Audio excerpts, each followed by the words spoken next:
할렐루야. 하나님의 은혜가 여러분의 삶에 함께 하시기를 축복합니다. 자, 구약과 신약에는 많은 이야기가 있는데 그 중에서 선별해서 구약에서 100가지, 신약에서 100가지 이렇게 200개의 이야기를 같이 새벽마다 나눈 지가 제가 이제 이게 부대 신고하고 난 뒤부터 시작을 했는데 이제 구약 100개가 끝났어요. 중간에 무슨 일이 있어서 지금 끝나는지는 저도 잘 모르겠습니다만은 여러 가지 있었겠죠. 자, 신약 100가지의 처음 시작입니다. 처음 시작. 그래서 앞으로 새벽기도 이렇게 계속 나오시는 분들은 신약에 있는 100개의 이야기를 아마 듣게 되실 것 같습니다. 자, 그 첫 이야기는 한 처녀에게 발생한 희한한 일입니다. 한 처녀가 자기 남편하고 약혼을 했습니다. 1년 뒤에 결혼하리라고 약혼을 했는데 반지도 했겠죠, 요즘으로 치면. 그런데 그 처녀에게 천사가 찾아갑니다.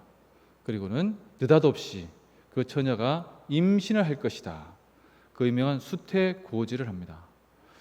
자, 처녀가 임신을 한다라고 하는 것, 요즘은 뭐 미국에서 지금 낙태법 가지고 나라가 반쪽 나고 있죠.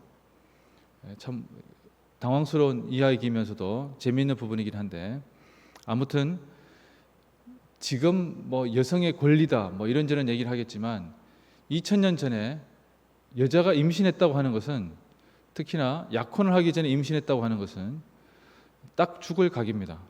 요즘으로 치면. 왜 그런가 하면 남편이 자기가 정욕을 참지 못해서 자기 아내하고 잠자리를 같이 했다고 이야기하지 않고서는 절대로 이 여자는 살아날 수가 없어요. 그런데 당대에는 명예는 목숨보다 중요했습니다.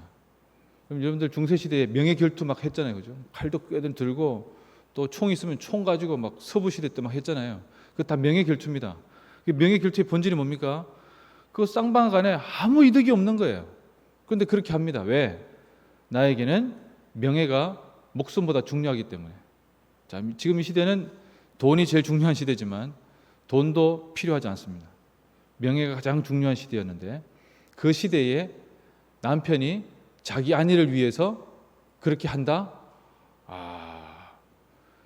정말 사랑하지 않고서는, 수십 년을 같이 살아온 여자가 아니고 딱 봐서 정혼한 여자, 그 여자를 정말 사랑하지 않고서는 불가능한 얘기입니다. 성경에는 이런 불가능한 이야기들이 아예 초반에 제시되어 있어요.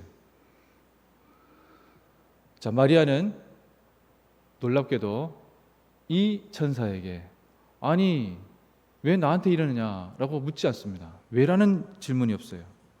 저는 이게 좀 놀랍다고 생각합니다. 왜라는 질문이 없습니다. 왜 나에게 이런 황당스러운 이야기를, 왜 나에게 이런 고통을, 왜 나에게 이런 답답한 상황을 왜 나한테 주는 거냐? 도대체 나한테 어떻게 하라는 거냐? 내가 임신한 것도 아니고 결혼한 것도 아니고 상황 자체가 불가능한 건데, 만약에 내가 임신했다고 한다면 남편이 나를 죽이려 할 것이며 우리 시부모님 뭐 물어볼 것도 없고 친정 아버지도 명예가 완전히 실추될 건데 이거 가능할 거냐? 라고 물어보는 겁니다. 그런데 이런 질문들을 이 여인은 하지 않고 있어요.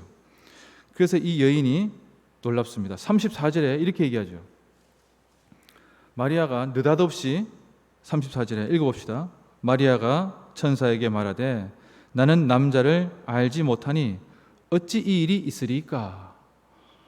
이 무슨 얘기입니까? 그 아이를 내가 낳고 싶다는 거죠. 그 얘기입니다, 지금. 물론 천사가 그 아이가 어떤 아이인지 얘기를 해줬겠죠. 어떤 아이입니까? 그 아이는 31절에 보시면 잉태의 아들을 낳을 것인데 이름이 예수인데, 32절, 33절에 보시면 그가 큰 자가 되고 지극히 높으신 이의 아들이라 일컬어질 것이고 주 하나님께서 그 조상 다윗의 왕위를 그에게 주실 것이고 영원히 야곱의 집을 왕으로 다스릴 것이며 그 나라가 무궁할 것이다. 여러분 어느 정도입니까 이게? 너에게 태어날 아이는 영원한 왕이 될 아이다. 이것을 이해할 수 있는가? 이 차원도 중요합니다. 솔직히 우리 같으면 그게 무슨 뜻인데요? 이렇게 물어볼 거예요. 그렇지 않겠어요? 이게 무슨 뜻인데요? 그런데 이 뜻을 마리아는 듣자마자 알게 돼요. 왜 그런가? 마리아는 성경을 알고 있었기 때문에. 자, 여러분, 이게 참 중요한 대목입니다. 자, 우리가 누가 와서 뭐 이런저런 얘기하는데 그게 성경을 모르면요, 뭔 얘기인지도 몰라요. 그게 찬스인지 자기에게 해악을 가져다 줄 것인지를 분별하지 못합니다. 근데 마리아라고 하는 이 여자는 실제로 여자라고 하기에도 참 어린 15살 정도 된 아이입니다. 중학교 2학년에서 3학년 한참 사춘기하고 엄마 말 안 듣고 막 생떼 부릴 나이인데 그 아이가 성경을 알고 성경의 선지서에서 예견되어 있는 그 메시아가 내 몸에 잉태될 것이다라고 하는 천사의 이야기를 듣고 바로 알아차린다는 거예요. 그리고 바로 알아차려서 어떻게?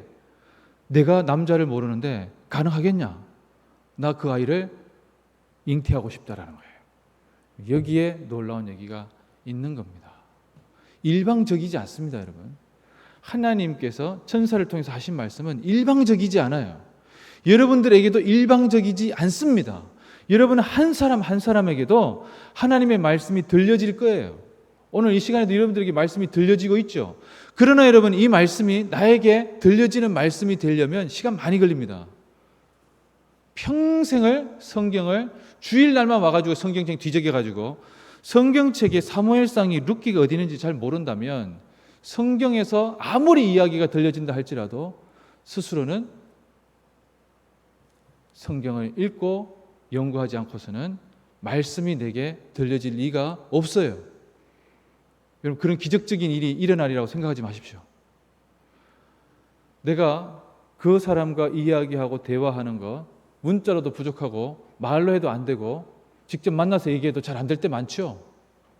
그럼 성경에 있는 이 말씀이 무슨 말씀인지, 하나님의 마음이 뭔지, 하나님의 마음이 어떻게 창세로부터 요한계시록까지 꿰뚫고 있는지 그거 이해하지도 못하는데 누가 무슨 얘기를 한들, 성경에 있는 이야기를 한들 그거 이해하겠습니까? 여러분, 그런 겁니다. 말씀에 대한 이야기, 말씀에 대한 이해를 가지고 있지 않으면 하나님의 뜻하심과 하나님의 역사하심이 내게 어떻게 선포되고 내게 어떻게 적용되고 내게 놀라운 일이 생길 수 있는데 대답이 이상하게 될 가능성이 있다는 거예요. 근데 마리아는 이상한 대답을 하질 않아요. 대단한 여인입니다. 웬만한 신앙을 가지고 있는 사람보다 100배 나아요. 왜? 이 사람은 죽어도 그 아이를 잉태하고 싶다는 생각이 강했기 때문에 그렇습니다. 천사가 뭐라 합니까? 하나님은 다 아신다. 그리고 네 친족 엘리사벳을 봐라. 세례요한 어머니죠. 아이를 못 낳는다고 이야기하는 그 여인이 벌써 잉태한 지가 6달이 됐다. 좀 있으면 애 낳는다. 그러자 마리아가 뭐라고 얘기합니까? 38절에 마리아가 이르되, 자 읽어보겠습니다. 마리아가 이르되 주의 여종이오니 말씀대로 내게 이루어지이다 하매 천사가 떠나가니라. 아멘. 말씀대로 내게 이루어지이다. 여러분, 이게 이렇게 대답하는 것 자체도 놀랍지 않습니까? 하고 많은 대답 중에 오케이, 알았습니다. 뭐부터 시작해서 별 얘기 다 하겠죠. 알겠습니다. 제가 아마 참 힘들지만 한번 해보겠습니다. 시도해 보겠습니다. 이런 얘기를 하질 않아요. 뭐라고 얘기하는 거예요? 37절에 있는 말씀 때문에 그렇습니다. 대저 모든 하나님의 말씀은 능치 못함이 없다. 하나님의 모든 말씀은 다 가능하다. 그러자 그 말씀대로 내게 이루어지게 해주십시오 라고 얘기했다는 거예요. 여러분, 이런 대답 뜯어보면 뜯어볼수록 기가 막힌 대답이에요. 어떻게 이렇게 대답할 수 있지? 어떻게 이 15살밖에 안 된 아이가 이렇게 성경에 대해서, 하나님의 능력에 대해서, 하나님께서 나에게 이루실 역사에 대해서 어떻게 이렇게 참 저게 이루어졌으면 좋겠다라고 이렇게 간절한 소원이 있을 수 있을 것인가? 로마의 지배하에 있었기 때문에, 국권을 침탈했기 때문에, 수천 명의 사람들이 십자가에 달린 것을 보았기 때문에 자기 마을에도 반란의 역도로 칭함받아서 3,000명이 되는 사람이 로마에 의해서 한 번에 죽은 일이 있었습니다. 그래서 십자가에 달려 죽였는데 십자가가 모자라가지고 십자가를 다 세우지도 못해서 죽은 사람을 다시 끄집어내고 다시 십자가를 재활용할 정도로, 여러분 갈릴리 나사렛이라 하는 동네는 정말 당대의 모순과 나라 이런 서름이 점철되어 있는 곳이었어요. 그 어린 아이의 눈에 사람들이 다 밤마다 모여서 기도할 때마다 메시아를 달라고 기도했던 거 듣지 않았겠어요? 회당에서 메시아를 달라고 그렇게 선지자를 읽어내는 것을 듣지 않았겠습니까? 여러분 그것이 그에게, 그의 삶에 가장 중요한 열망이 되었다는 겁니다. 여러분 우리 자녀들에게, 우리 아이들에게 이런 본질적 열망을 일으킨 적이 있습니까? 잘 먹고 잘 살라는 얘기만 하는 것 아닙니까? 우리 자녀들에게 좋은 대학 가라고 하는데 그 다음에 뭐가 있습니까?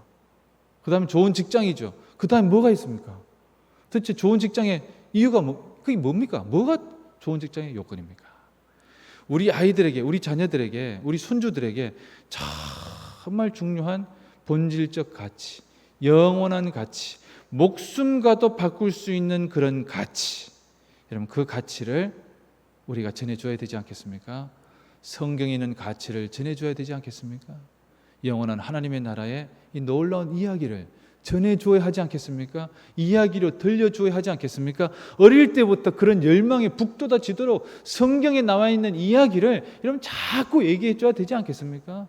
그래야지만 그 자녀가 하나님의 말씀을 알고 하나님의 뜻을 알고 그 하나님의 뜻을 성취하기 위해서 나는 어떻게 하면 좋겠는가? 그래서 그러한 말씀이 그의 삶의 가장 중요한 시기에 그의 말씀이 읽혀질 때에 말씀대로 내게 이루어지기를 원합니다. 이런 고백 속에서 하나님의 뜻이 이루어가지 않겠습니까? 이 놀라운 복이 여러분의 삶에, 여러분의 가정에, 여러분의 자녀에게, 손주에게, 여러분이 사랑하는 이들에게 이루어지기를 축복합니다. 기도하겠습니다.